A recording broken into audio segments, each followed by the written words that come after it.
Bienvenidos aquí, bienvenidos a vuestra casa, a Radio Sol y Lluna, en su programa Cultura del Misterio 2.0.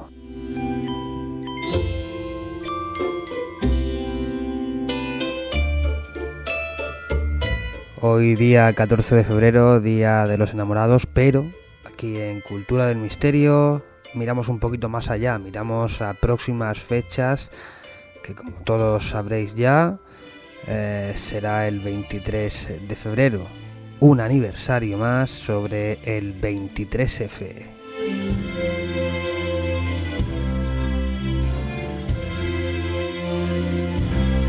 Aquel día el teniente coronel Tejero entró en el Congreso y bueno, no hace falta que os explique lo que allí dentro pasó, ¿o sí?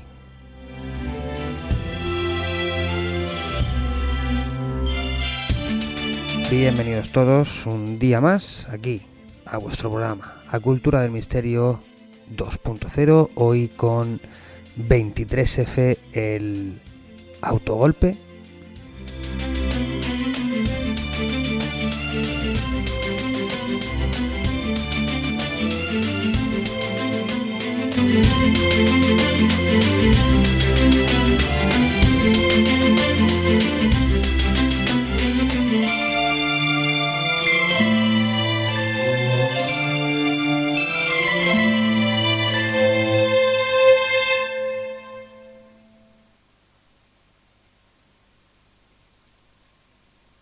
Centristas los tres. Don Carlos Navarrete Merino. No. Don Manuel Núñez en Cabo. Sí. Algo. En estos momentos hay un disparo. Se ha oído un golpe muy fuerte en la cámara. No sabemos lo que es porque se ven la policía, la Guardia Civil entra en estos momentos en el Congreso de los Diputados. Hay un teniente coronel que con una pistola sube hacia la tribuna. En estos momentos apunta. Es un guardia civil, está apuntando con la pistola, entran más policías, está apuntando al presidente del Congreso de los Diputados con la pistola y vemos cómo, cuidado, la policía. ¡Al suelo! ¡Todo el mundo! No podemos emitir más porque nos están apuntando con la policía. Llevan metralla. ¡Al suelo!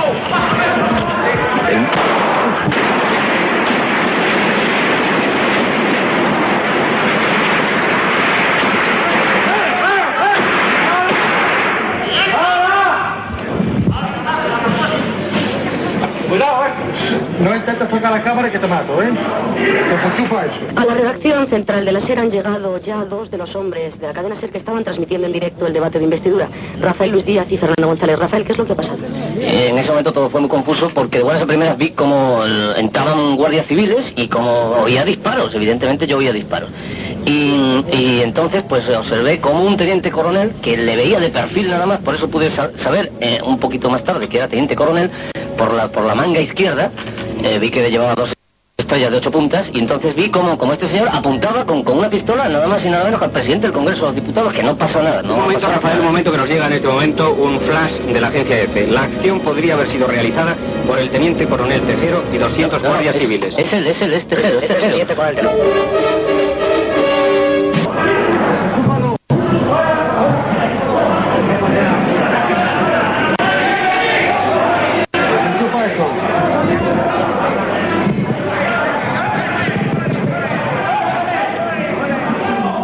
Eso está antiguo, no quiero ver imágenes. No quiero ver imágenes. Y bueno, aquí tenéis el extracto de aquel día, lo que pasó. Creo que, todos lo tenéis más que escuchado, más que leído, más que revisto.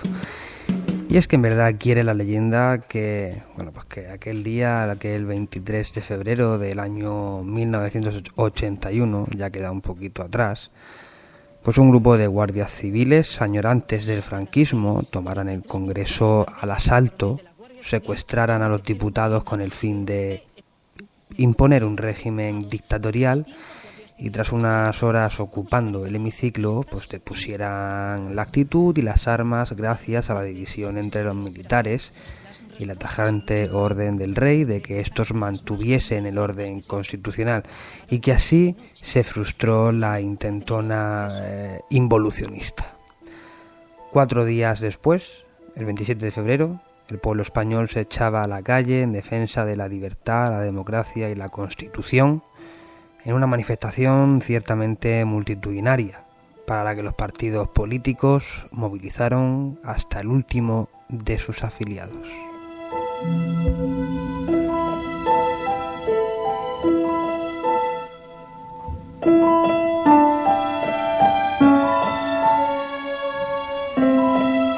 A lo largo de las 2 décadas largas que siguieron al 23F, se asentó tal visión de aquella histórica jornada consagrada no a la verdad histórica, sino a la conveniencia política, porque ciertamente la verdad es muy otra.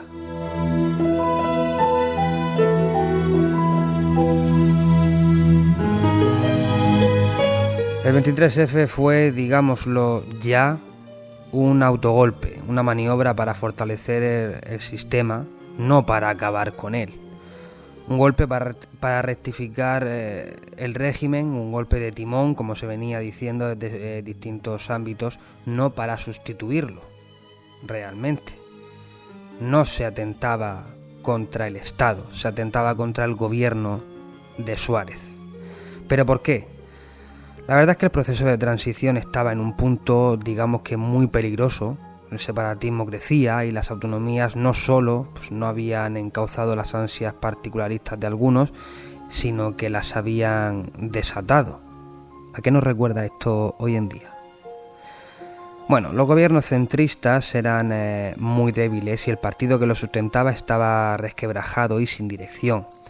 Pese a que el propio monarca se había implicado en su mantenimiento, ya que el rey había recabado apoyo económico para la UCD entre las monarquías del Golfo. La situación en materia terrorista era desesperante. En 1980, ETA había asesinado casi a 100 de personas, en su inmensa mayoría policías y militares. En medios políticos que comprendían al PSOE y hasta algunos comunistas se hablaba abiertamente de la necesidad de un gobierno de concentración, incluso del general Armada como cabeza del mismo. El malestar castrense no se debía únicamente al terrorismo o a la impotencia gubernamental para ponerle coto. Su origen hay que buscarlo en la traición de un Suárez que les había prometido no legalizar jamás el Partido Comunista. Remontándonos un poquito atrás, corría septiembre del año 1976. El presidente había empeñado solemnemente su palabra ante el vicepresidente para la defensa, ante los 3 ministros militares, ante el jefe del Estado Mayor Central, ante capitanes generales y ante unos 30 almirantes y generales diversos. En abril del 77, la traición del presidente a su promesa, felonía inconcebible para un militar, pues produjo en gran parte de ese estamento un sentimiento de repulsión hacia Suárez que jamás le abandonaría. La izquierda hasta ese momento mostraba una notable falta de entusiasmo por la apertura política, aunque entre el 76 y el 77 los grupos de izquierda arguían no apoyarla por desconfiar de que el gobierno de Franco fuese sincero en sus propósitos aperturistas. La verdad es que la realidad era exactamente la contraria. La izquierda se oponía a la reforma política, propugnando la ruptura, precisamente porque lo que temían no es que los franquistas no trajesen la democracia, sino realmente que la trajesen. Pero el apoyo masivo que la población dio al referéndum convocado para el 15 de diciembre del 76 por el gobierno franquista, le hizo replantearse la estrategia. Incapaz en sí de hacer frente al proceso democratizador, la verdad es que resultaba más práctico sumarse a él y capitalizarlo. Y digamos que hasta tal punto lo consiguieron que apenas una década más tarde habían logrado consagrar como versión canónica aquella que hacía a la izquierda protagonista casi en exclusiva de la tan cacareada transición a la democracia, mientras la derecha había desempeñado un papel meramente retardatario, con un franquismo intentando hacer naufragar por todos los medios el imparable avance hacia la libertad. En ese relato, la democracia estaba manchada por un pecado original imborrable, que era ni más ni menos que el de su procedencia franquista, algo que la izquierda ha tenido muy presente hasta el día de hoy. Y la verdad es que esa realmente fue la razón por la que se apropió del 23F y expandió la versión de que ese día nació la democracia.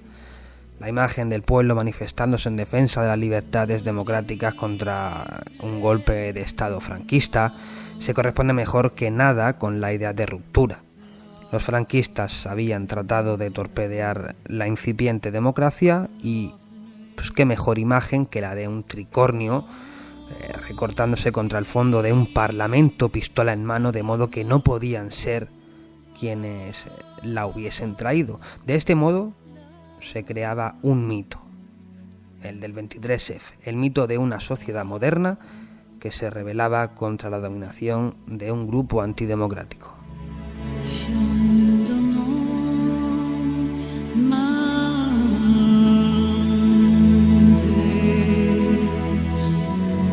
España encontraba así su versión de la resistencia contra la tiranía, como Europa había encontrado la suya durante la Segunda Guerra Mundial.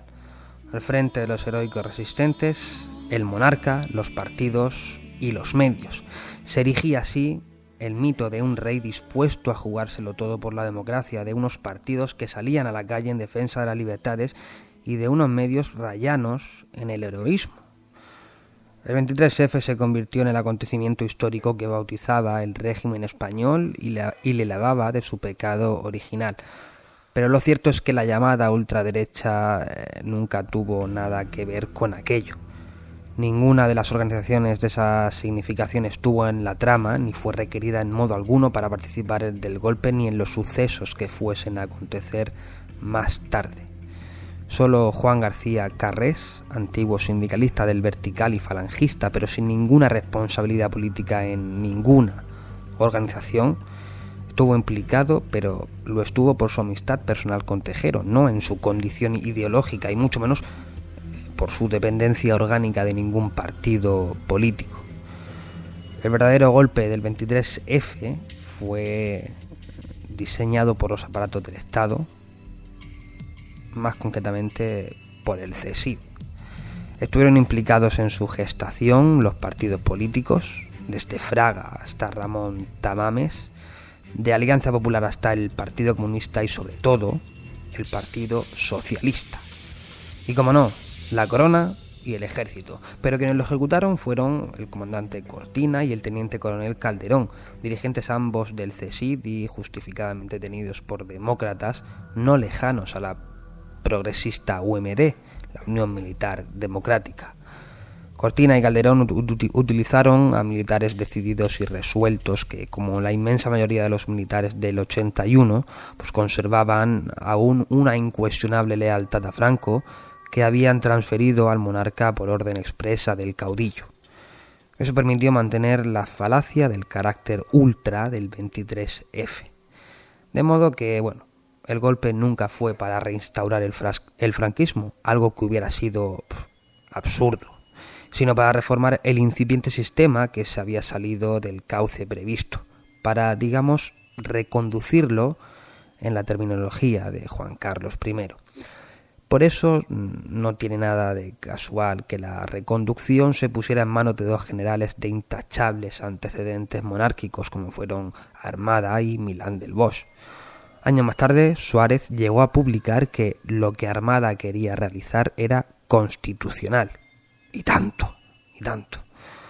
Otro de los objetivos del 23F era el de adelantarse al llamado golpe de los coroneles, fraguado en el entorno del coronel San Martín, ya en marcha y con el que convergería.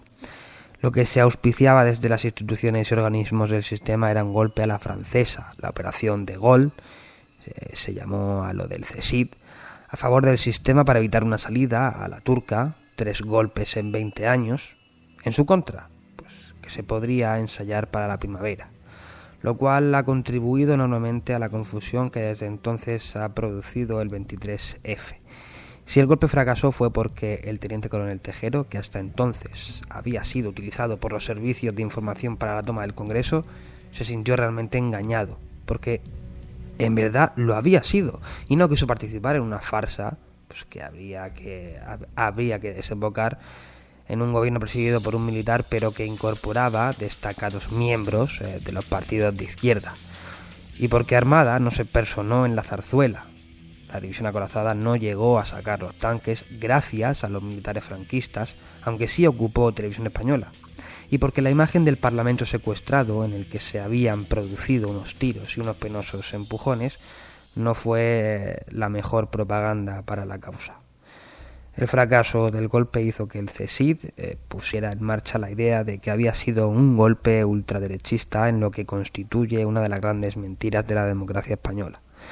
Una mentira secundada por la profesión que, con honrosas excepciones, no solo no cuestionó dicha versión, sino que elaboró una larga serie de mendaces, justificaciones al efecto. Al fin y al cabo, ¿quién iba a mover un músculo por una pandilla de golpistas de extrema derecha? Mientras, el comandante Cortina subió en el escalafón, Armada fue indultado, y sobre todo Su Majestad ganó una disciplina,